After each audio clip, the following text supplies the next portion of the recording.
All right, hello. Welcome to the Information Systems Welcome Workshop. You're required to do this because you're a new admit to the business school. In this workshop, we'll kind of just go over some of your basic requirements for your major, as well as ways to get involved on with clubs, and also kind of go over what our career coach does for you as well. But to get started here. To get started here with meeting your team, so my name's Nick. I'm the academic advisor for the major on the Logan campus. So if you're a Logan campus student, you should be meeting with me. And then if you're a statewide campus student, in the next slide, we will go over who you should be meeting with if you're a statewide campus student. And then Valerie, she is our career coach. So the difference between an academic advisor and a career coach is that, like, for me, I'm more just like helping you get to graduation. So making sure keeping you on track with like the classes you should be taking, anything like that.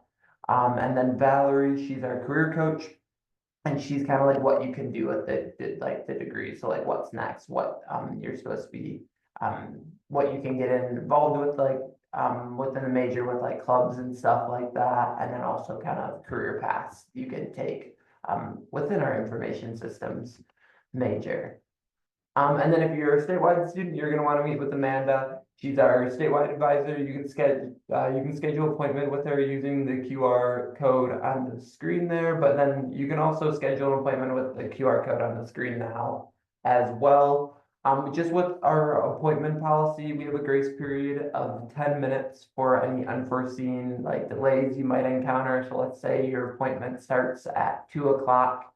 You have until about 2:10. And if you show up after that, so let's say you show up at like 2:11, that means you're a no-show and you'll have to reschedule. We just kind of do that out of respect for like our advisors and career coaches times, but also we might have other students that we're meeting with right after you. So to not go into any of their time too, because 20 minutes gets to be pretty short of an appointment time. You really get into everything. So that's just kind of some of our office policy there. And then for phone appointments, you're required to call in.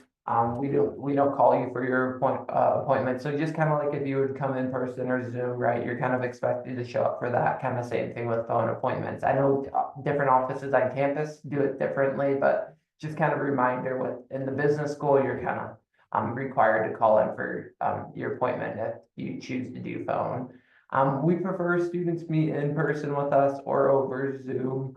If you do meet on Zoom, I'm someone where I don't require you to turn on your camera and whatnot. We just like meeting over Zoom just because it's a little bit easier to share our screen with you and kind of show how we're working, especially if you're meeting with our career coach, Valerie. If she's doing a resume review, a lot easier to do over Zoom or in person rather than over the phone. So you guys can work on stuff together and then she can kind of show you what she's updating or suggest that you update.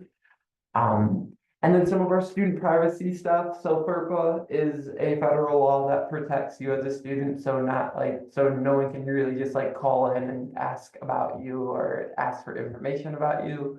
So if you do call in for an appointment or if you just call into our office for like a general question, you might be asked something called your security phrase. So you hopefully should have this set up. If you don't have it set up, you need to figure out how to get this set up. Just let me know and I can kind of direct you to the right things. And then delegates are people that you can add to your account that you're okay with them being able to like see your like academic records and stuff like that. So typically if you want like your parents or whatnot to be on your account, or let's say you're going on a mission after this year and your parents are going to help you register later on before you come back. They'll need to be a delegate on your account so we can share information about you as a student here. And then when you do email us, please send us one from your A number email that the Utah State provided you. This kind of is tied with you as your student with your A number, that identifier and whatnot. So it makes our correspondence a little bit faster and with the information that we can share and whatnot. And typically when you do email us from an A number email, that will show up in our inbox. Sometimes when you email us from like an iCloud or a Gmail or anything else that you use for like your personal email, that sometimes gets like filtered to our junk folder, and sometimes we're not the best at checking that folder. To continue, we'll get into some of the minimum grade requirements here now. Um, so minimum graduation requirements, total number of credits, you need 120. So with the major, there is about 10 to 15 credits of like open elective to get to the 120 credits for graduation. Some of you might have already got those completed with maybe stuff you take in like concurrent enrollment or as transfer work or anything like that. The reason the major doesn't get you all the way to the 120 is just we have some classes that overlap with some of your general education and depth education requirements. So that's why there is some room for kind of take some fun classes. Upper division credits is 40, so you'll easily get that within the major. Upper division is any 3,000 level or above class. General education, depth education, come in and meet with me, and like we can talk about where you're at with these and kind of talk about what classes satisfy both major requirements and some of those general education requirements. For anything within the business school, a 2.5 GPA or higher is required in your major, your overall GPA, and then any business minors that you have for graduation. And then degree requirements, we'll go over here in kind of the next slide. So all our students are required to take something called the business acumen. So this doesn't really matter what major you are. For the information systems major, a grade of a C or better is required in all the classes that you see listed on the screen. So these are just a way for you guys to be well-rounded like business people when you graduate, but then also it allows you to explore other major options. Let's say you're just like, hey, I chose information systems because it sounded the coolest at the time you were deciding on a major, but you're not 100% set on it, but you know you want business. This is a really good way to explore different options. As you can see that you take a few different classes from each one of our majors and whatnot. And then some major requirements. So these are some major requirements that I like to highlight when doing the welcome workshop that are just kind of important and specific to the information systems major. So for the information systems major, an internship is required. So that's that IS 4250 that you see on your degree works page.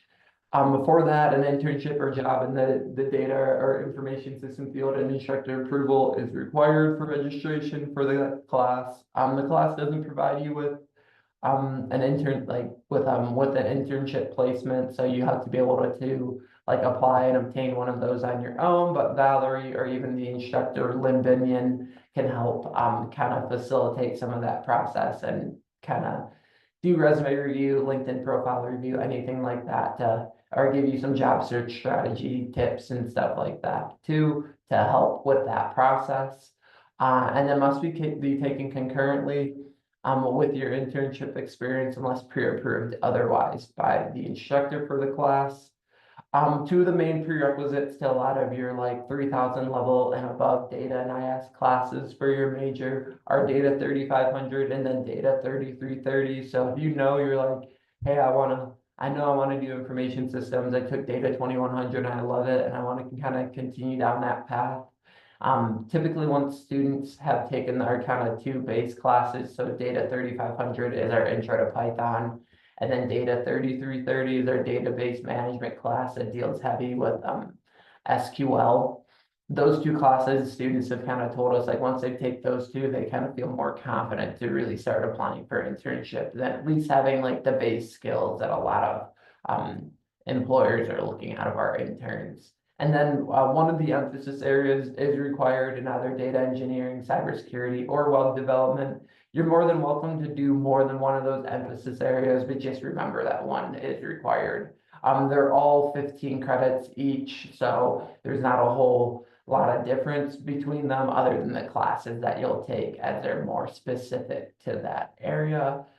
There is a little bit of overlap between each of the emphasis, so it's not a whole lot of extra credit work. If you want to do more than one, it's typically like anywhere from like 9 to 12 credits to do two of the emphasis with that. And then degree works, If you have questions about your degree works page, this is something that we use in our academic advising appointments, like every time you'll come in. So if you have any questions about degree works, come talk with me.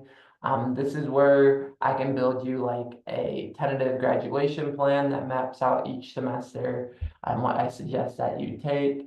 And we can kind of work on through this together because it's specific to you as a student. And then a repeat policy. So for our business school repeat policy, it's a little bit different than Utah State's repeat policy. So students are allowed 2 attempts at a course. So you get that initial attempt and then you get 1 repeat. If you go over the 2 attempts, you have to appeal for a third and final attempt at the class. We can kind of talk about more about that if we have to cross that bridge. And then just be aware if you do repeat a class, the grade that will be reflected on like your GPA and your transcript is the most recent attempt. So if you get like a B in a class and you're a student that normally likes to get A's and everything, sometimes it's just kind of the best to not repeat a class that you already got a good grade, like a B, or even let's say you got like a C plus, because sometimes we have seen students that go back and retake a class that they didn't need to retake and they did worse in that class, end up like failing it or something, and then they got to retake it again and appeal and go through that process. So if you don't need to repeat a class, I suggest don't repeat classes. And then minors, we offer over 20 different minors in the business school. A minor isn't required for graduation from the information systems major. But if you want to do one, great. Typically, when a student's kind of considering adding a minor, I suggest like they kind of think about how that will help further their career path and whatnot. We want like students to kind of be intentional with those minors. I mean, you're more than welcome to do a minor for fun. I can't stop you if you want to do like a Spanish or something else like that. Typical minors that we see our information students add are data analytics, finance. One of the most popular ones that we have is our entrepreneurship minor and our leadership and management minor. Those are just some common ones that we see our students add. And then another one is our anticipatory intelligence minor. That's not something offered by the business school, but if you're interested in kind of like working in the government or kind of working kind of that like national security sector, looking into the anticipatory intelligence minor would be a good option for that. And then just like finally here before I pass it over to Valerie, with some more stuff. So registration calendars. So these registration calendars, those can be found on the registrar's office website. Those kind of just show you any important dates when it comes with registration. So when like your registration date opens up for each semester, and then any important dates like the add drop deadline for classes and all that. If you're currently waitlisted for a class, or if you get waitlisted for a class in the future, just be on the lookout to your USUA number email, because that's where if you do get off the wait list, that's where you'll get notified. And normally when you get that email to get off the wait list, you have 24 hours to respond to that email until that seat goes to the next person. And then once the classes start, so that first day of classes, that number goes down to 12 hours to respond if you get off a wait list. Freshman Academy, so Business 1000. This is something that is highly expected of our new students, that this is like your first time ever being in college, so you just came straight from high school. So if you haven't taken this class yet, I highly recommend that you do. It's a nice just little transition into the business school. And kind of what the expectation and then any other resources that we offer. I always encourage students to follow us on Instagram. It's a good way to be able to like stay up to date with what's happening, as they're pretty good at like posting different events on the story and whatnot like that. Taking ownership in your education. So me and Valerie are here to help like guide you along your path, but also kind of taking that ownership as well, kind of making sure you're putting in the effort to kind of understand your requirements and stuff like that too. And then lastly, just making sure to check your transcript to make sure any like AP, concurrent enrollment, transfer classes have been applied. I know there's a lot of times where students will like transfer here and then they don't get their classes transferred right away. And then it makes like advising you a little bit difficult on what classes to take, just because I don't know the full picture, maybe what you have previously taken, maybe in high school, or maybe you just transferred to Utah State this semester. And then lastly here, our start desk. This is located on the Logan campus in between the Eccles Business Building and the Huntsman Hall on our first floor when you walk into the building.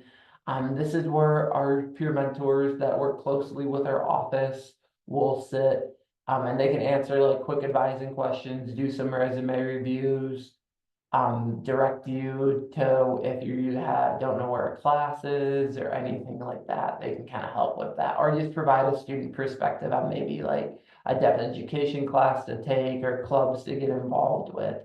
Anything like that, they can help provide a good perspective on the student process side of things. But yeah, I'll pass it over to Valerie here. Perfect. Thank you so much, Nick. So I am the career coach for Infromation Systems, and I'm just going to walk you through a few things I think that will kind of help you set you up for success as we kind of introduce you to the major. So as you can see on the screen, this is some ideas as to why you might be interested in information systems. The first thing you can see, it's a high demand and career stability. Information systems professionals are in high demand as organizations increasingly rely on technology to optimize operations and achieve business goals.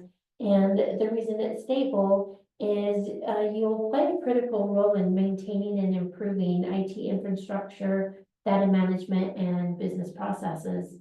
Lucrative career opportunities, I put kind of a table off to the side so you can look at that to see what entry level and high-end salaries can be for someone with a major in information systems. They're on the right.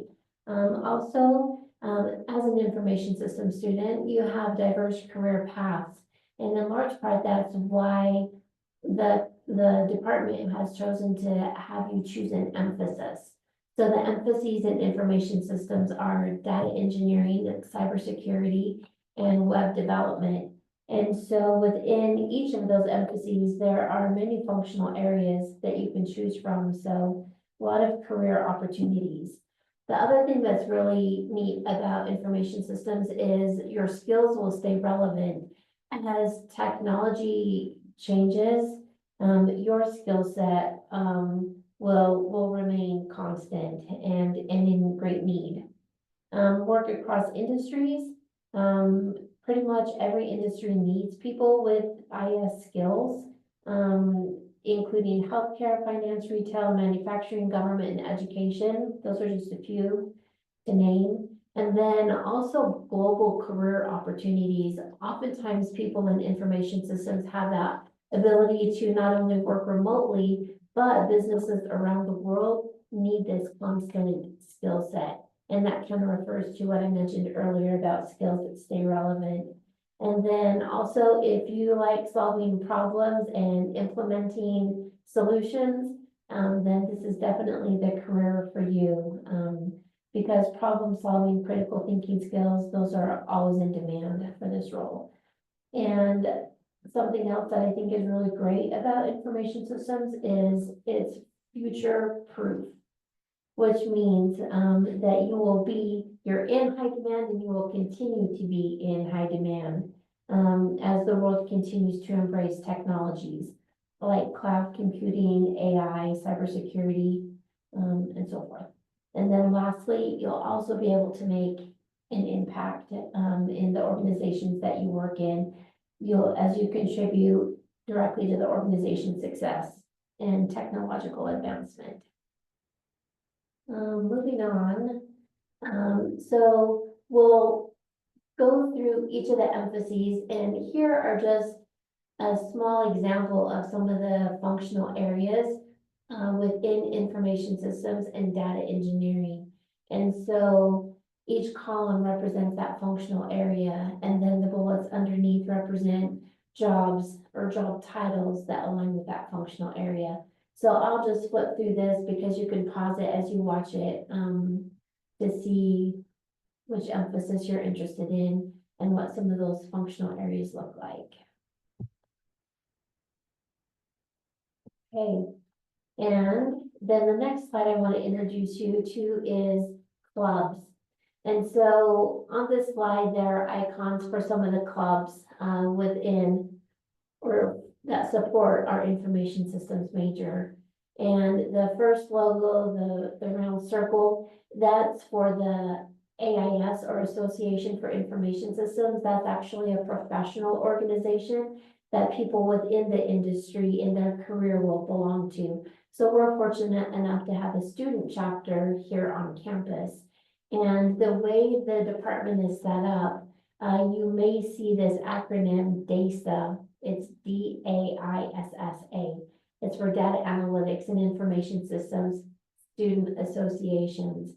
And I bring that up just so that you're aware and know that AIS, I think of it as kind of like the parent club. And it's great to include on your resume because professionals will recognize that as a professional organization, whereas these other clubs are kind of sub-clubs to that. So AI is a club that aligns with our majors, cybersecurity as the student organization for cybersecurity, women in tech. And then we also have what's called the Analytics Solution Center. And so it doesn't function exactly as a club, but it's a great way to be involved. You have opportunities to complete internships through the Analytics Solution Center. And new this year, they've started having meetings on Thursdays from noon until 2 in EBB on the 9th floor. And if you're a statewide campus student, a number of these clubs you can still be involved in. I would at least sign up for their, go to the contact information on the bottom right of the screen and get connected to, they are using Microsoft Teams, because then you can be aware of when competitions exist and you can participate in competitions virtually. And then as you can see on the screen, there are tons of benefits for being involved in clubs. And beyond what's listed on the screen, I'll just let you read that. When I talk with recruiters, they really look for students who are going above and beyond the minimum requirement. So the students who go to school, take the classes, pass, graduate, they're going to have a difficult time standing out. And what I see, when there are these technical jobs posted, there's a lot of competition. And so recruiters tell me the best way for students to stand out is to do things that are above and beyond the minimum requirement. So club involvement is definitely one, working while you're going to school, completing those internships, getting certifications. So be mindful of how you're involved and engaged during your educational journey here. And also, like, definitely set an appointment with me and we can talk about an individualized approach that will best set you up for success. Then internships, I love that Nick mentioned internships. Internships are required. I'll just emphasize that again. They're required for this major. And I would definitely recommend doing them earlier rather than later. I would do as many as you're able to do. It will give you more experience, and again, it will help you stand out when you apply for those jobs when you graduate. It'll also provide you with those opportunities to network, and networking is always key. That will make a big difference. And two things I want to kind of, hopefully you'll remember about internships is, one, look in the fall. So each September, we have, usually it's the last Friday in September, but that date can vary for the expo. That's when you want to look for internships in the summer. That's when the lion's share are allocated. Certainly we'll be able to find the summer internships throughout the spring semester, but they are just fewer and further in between. The second thing for internships that I hope that you'll remember is look to do them no later than your junior summer. So that means when you start your fall semester junior year, you need to be looking for that internship. Ideally, if you can find an internship your sophomore summer, even better. And there are even companies that hire freshmen. So we just need to be mindful and intentional because every year I talk with seniors, whether it's winter semester, well, I should say fall semester or spring semester, who haven't done those internships, and it makes it more difficult. So just be mindful about getting that set up and meet with me. I'm happy to, like Nick said, coach you through internship search strategies and when you're approaching graduation, job search strategies. Nick usually says we're your success team. That is so true. We're both committed to your success, but we just need you to meet with us because I tell students, if I don't hear from you, all I can know is that everything must be going perfectly for you.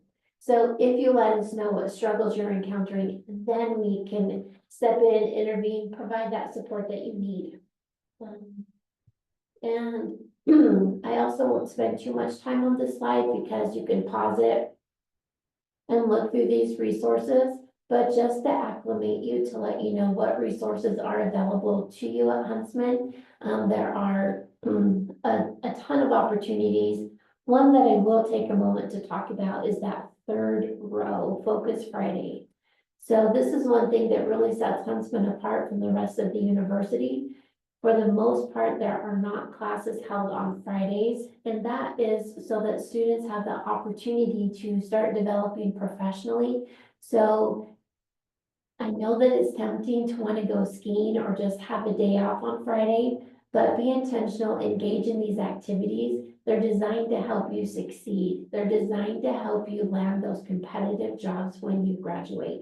And every year I see the difference between students who have been intentional and have been able to participate in those activities. You're able to do career exploration, to do networking, to get mentorship from faculty. And those are the types of things that will help you land that competitive job when you graduate. And again, there are a lot of other opportunities on there. Nick and I were both super happy and would love to talk with you about them in person. So we'll go to the next slide. And so I always like to say that, again, we're your success team. We're dedicated to helping you succeed, and we hope to be able to dare mighty things with you. Is there anything else you want to add before we go to the next slide? No, I think just being aware, just being on top of that internship requirement, be proactive about finding one.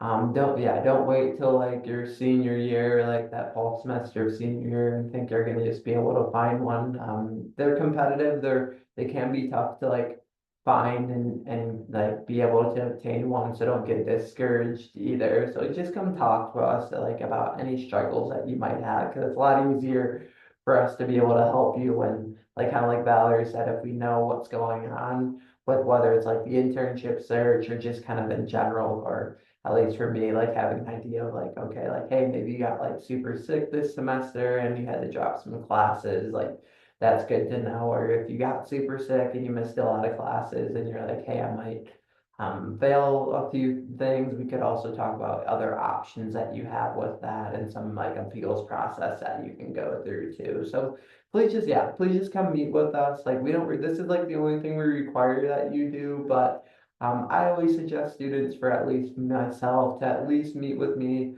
at like the beginning of each school year. 'Cause then we can talk about and plan like out that school year and whatnot for you during that appointment, just kind of checking in and seeing what's happening. But other than that, I'm not gonna force you to meet with me if you don't want to meet with me, but please do, because we can be helpful and help you understand some of the resources and stuff that are available to you, and then also what you're paying for with your differential tuition money too. So, yeah. Cool. All right, and then there's our contact information. And then lastly, this is the QR code. You'll want to take out your phone, scan this QR code. You're required to submit this. This is verification that you watched this presentation, and it also will help hold you accountable for what we went through, and just verification that you're aware of the requirements that Nick went over and the opportunities that I talked about. And again, just make sure you submit it. Again, always, if you have questions, reach out to us, let us know. You matter to us, you're important. We love students. It's why we're here doing the jobs we do. So I think that's it, unless you have anything else, Nick. Yeah, just like Valerie mentioned, like this is how you get official credit for like attending this workshop. So like if you are watching this recording, I mean, you probably still need to do the workshop. So to avoid that hold or to get the hold removed on your account, please fill out this form. Like as soon as possible. Like don't like just wait and put it off. Once you do fill out the form, it automatically will kick to myself. So then I can be notified that you filled it out and whatnot, and then either get the hold removed or just kind of mark on our tracking sheet that you did watch this recording. But yeah, if you do have any other questions, let us know.